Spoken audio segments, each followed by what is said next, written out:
Bonjour à toutes, bonjour à tous. Dans cette vidéo, je vais vous parler de l'AP, signifiant autopilot ou pilote automatique.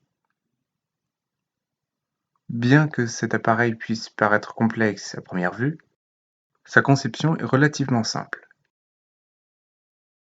En effet, nous disposons de 4 switches ou molettes de réglage, avec tout d'abord le réglage de la vitesse en nœud, ensuite le réglage du cap en degrés. Nous avons ensuite la molette permettant de régler l'altitude, avec un second switch permettant d'ajuster l'échelle de réglage afin de modifier l'altitude tous les 100 ou tous les 1000 pieds. Enfin, il reste la molette de réglage de la vitesse ascensionnelle, en pieds par minute.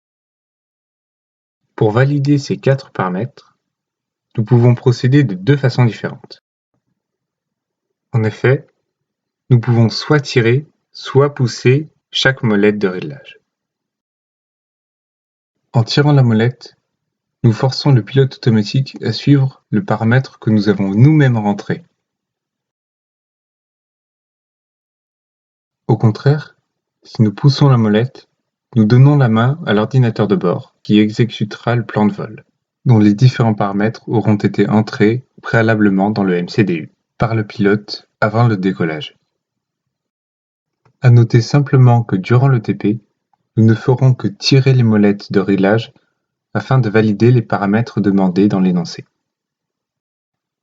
Nous allons maintenant nous focaliser au centre du panneau de contrôle du pilote automatique, sur lequel figurent 3 commandes: AP1, AP2 et AutoThrust. Tout d'abord, les commandes AP1 et AP2 servent à activer ou désactiver le pilote automatique. Chaque bouton étant relié à un calculateur séparé si jamais l'un d'eux tombe en panne. Dans le cadre du TP Simulator, seule la commande AP1 sera nécessaire.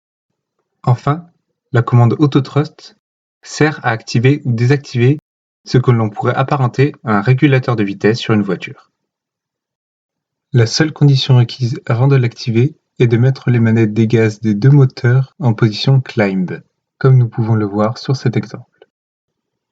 C'est la fin de cette vidéo, merci de l'avoir suivi.